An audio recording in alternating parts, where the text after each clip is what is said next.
En mi primer año de profesor, en el Liceo Municipal Atenea de Cunco, con muy poca experiencia enseñando, muchas veces me enfrenté a la sorpresa de que mis estudiantes me entregaban las pruebas en blanco y escuchaba frases como: profe, es que yo no sirvo para las matemáticas.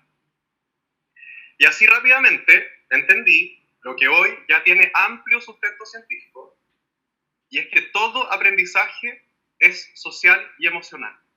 Nunca iba a lograr un aprendizaje académico si es que no cultivaba un vínculo afectivo y significativo con mis estudiantes, y si no priorizaba el desarrollo de sus habilidades socioemocionales, como la autoconfianza o la tolerancia a la frustración, que posiblemente iban a ser más relevantes para sus trayectorias de vida. Entonces, para abordar esta pregunta, ¿qué necesitan las escuelas para abordar el aprendizaje socioemocional?, lo voy a hacer principalmente desde mi mirada de profesor, y espero también traer la voz de muchos profesores y equipos directivos con quienes estuve hablando de este tema durante la semana. Y voy a tocar 4 puntos.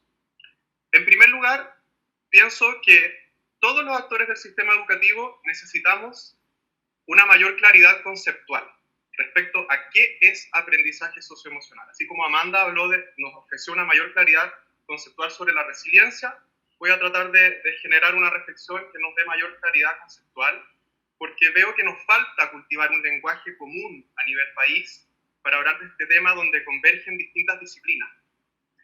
Por un lado, identifico un grupo de conceptos como el bienestar socioemocional, la contención emocional, el apoyo psicosocial, que tienen que ver principalmente con cómo mantenemos y fortalecemos condiciones de salud mental y emocional de las personas y de las comunidades. Y por otro lado, tenemos la idea de aprendizaje socioemocional, que le da el nombre a este seminario, ¿no?, que viene del mundo de la educación, que a nivel internacional se le ha llamado Social and Emotional Learning, y que es un término que emerge en las últimas 2 décadas, englobando conceptos como formación integral, habilidades no cognitivas, incluso parte de habilidades del siglo XXI, pero básicamente se refiere a un proceso de desarrollo de habilidades o competencias socioemocionales. Vamos a hablar un poquito más de eso. Estos 2 grupos de ideas, de bienestar, salud y de aprendizaje, por supuesto, son interdependientes. Como comenté al inicio, es muy difícil que haya aprendizajes sin determinadas condiciones sociales y emocionales, y a la vez, si nosotros desarrollamos nuestras habilidades socioemocionales, como la capacidad de regular emociones, como la capacidad de empatizar con otros para mantener relaciones saludables, también podemos acceder a una mayor salud mental y emocional. Entonces veo que tenemos 2 grupos de conceptos que son interdependientes. Profundizando en la idea de aprendizaje socioemocional, hay decenas de taxonomías, pero generalmente se habla de habilidades intrapersonales, como el ministro mencionó algunas, la capacidad de identificar y diferenciar emociones, que se asocia mucho a la idea de autoconocimiento, la capacidad de regular emociones, la tolerancia al estrés, tolerancia a la frustración, y habilidades de autogestión, como ser capaz de formular metas y dirigir nuestra conducta hacia el cumplimiento de metas.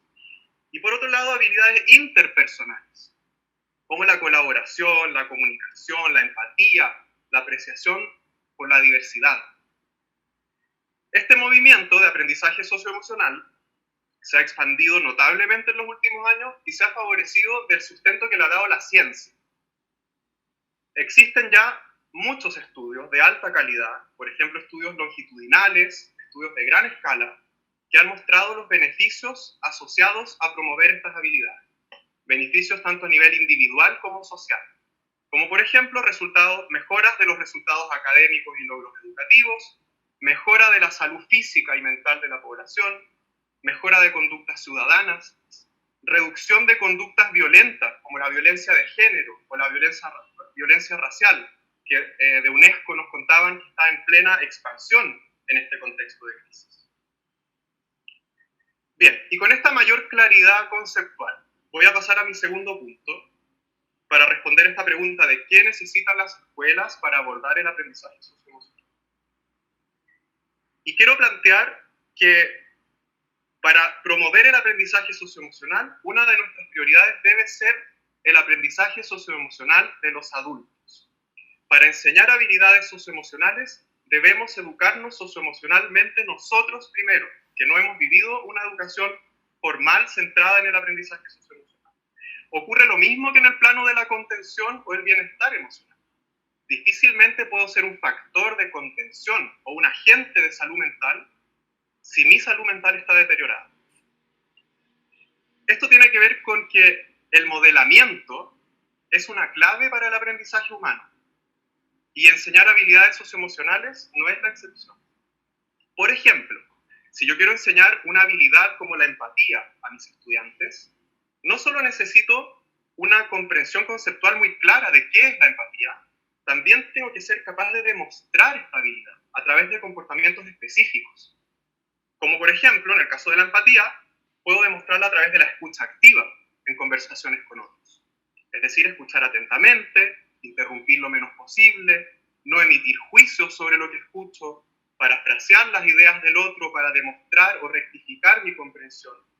Y así demuestro y modelo cómo se ejerce una habilidad socioemocional.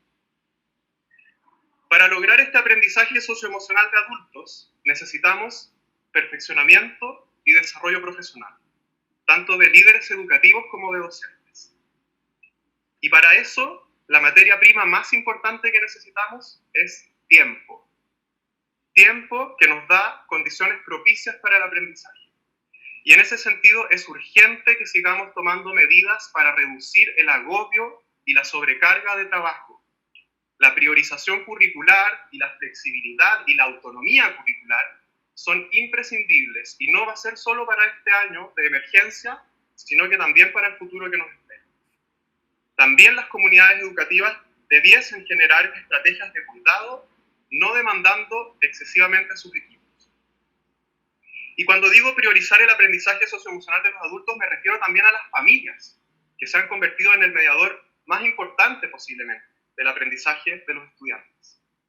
Este conocimiento de aprendizaje socioemocional, estas oportunidades, deben llegar a todos los adultos de todas las familias de Chile. Y en ese sentido, haciendo eco de Amanda, he visto a muchos colegios y fundaciones aplicando estrategias creativas e interesantes a través de redes sociales, dirigidas a apoderados y apoderadas, enseñando diversas estrategias de regulación emocional, como por ejemplo ejercicios de respiración, de mindfulness, en definitiva, conocimiento y prácticas que promuevan bienestar y aprendizaje socioemocional. Bien, mi tercer punto es que debemos pensar en el aprendizaje socioemocional de forma integrada con la instrucción académica.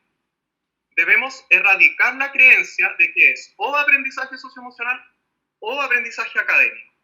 Y debemos también dejar de pensar que el aprendizaje socioemocional ocurre solo en instancias extracurriculares, como en el recreo o en la hora de orientación. Otro consenso científico es que una de las formas más efectivas de potenciar el aprendizaje socioemocional es mediante su integración con la instrucción académica. Es decir, emplear metodologías que promuevan estas habilidades en todas las clases, de todas las disciplinas, ojalá todos los días.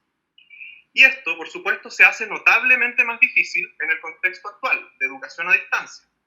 Pero en mi opinión no es imposible y creo que tenemos que hacer esfuerzos por avanzar en esa línea. Y por tiempo voy a dar un solo ejemplo.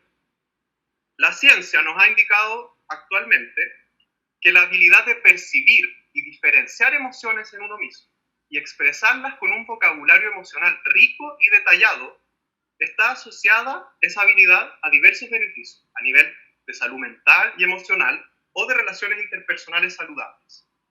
Por ejemplo, hay estudios que han mostrado que los individuos capaces de diferenciar y expresar sus emociones aflictivas con un vocabulario más amplio y específico, por ejemplo, usando una variedad de palabras como frustrado, decepcionado, abrumado, agobiado, apático, y la inmensa riqueza de vocabulario emocional que existe, estas personas logran regular mejor sus emociones y tienen una probabilidad significativamente menor de incurrir en conductas alcohólicas o en conductas de agresión física o verbal hacia otros.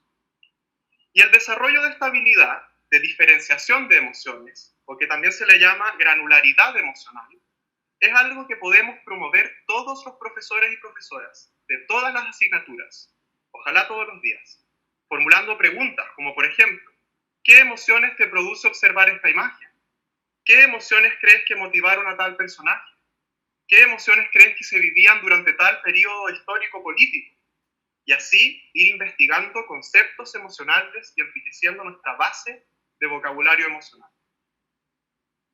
Mi último punto es que necesitamos implementar prácticas basadas en evidencia y colaborar para expandir nuestro conocimiento científico en este campo que aún es naciente. Para eso necesitamos activar un ciclo dinámico de práctica y evidencia científica que se retroalimenten uno a otro, práctica educativa y evidencia que nos indique cuáles son estas buenas prácticas efectivas. Y para eso, por sobre todas las cosas, necesitamos colaboración, colaboración, colaboración, en todos los niveles del sistema educativo. Los líderes educativos deben seguir promoviendo la colaboración dentro de las comunidades educativas y entre comunidades educativas para compartir y sistematizar buenas prácticas con las innovaciones que se están generando en este nivel. Similarmente, necesitamos articular la ciencia con la práctica educativa y hago el llamado a los académicos y académicas que nos ayuden a entender qué prácticas son efectivas para potenciar el aprendizaje socioemocional en el contexto chileno. Y a su vez, esto se debe articular con la formación inicial docente, que sigue siendo muy carente en el ámbito del aprendizaje socioemocional. Y así debemos avanzar hacia un sistema educativo coherente en que todos los actores colaboremos para potenciar el aprendizaje socioemocional. Y para cerrar, quiero cerrar con un mensaje de esperanza. Comparto la visión de aprendizaje socioemocional planteada por el Ministerio. Con esto quiero decir que en tiempos difíciles y dolorosos como los que estamos viviendo, el movimiento de aprendizaje socioemocional surge como una oportunidad que se ha hecho más visible y más urgente con la pandemia. Y es una oportunidad de transformar la educación y transformar lo que somos como humanos, como seres sociales y emocionales. Y al potenciar este enfoque educativo, no solo vamos a estar atendiendo a la emergencia que vivimos hoy a nivel de salud mental y emocional, también vamos a estar cultivando las habilidades que vamos a necesitar para el diálogo y el proceso democrático, que tarde o temprano tendremos que reactivar para repensar y reformular los cimientos de nuestra sociedad. Gracias.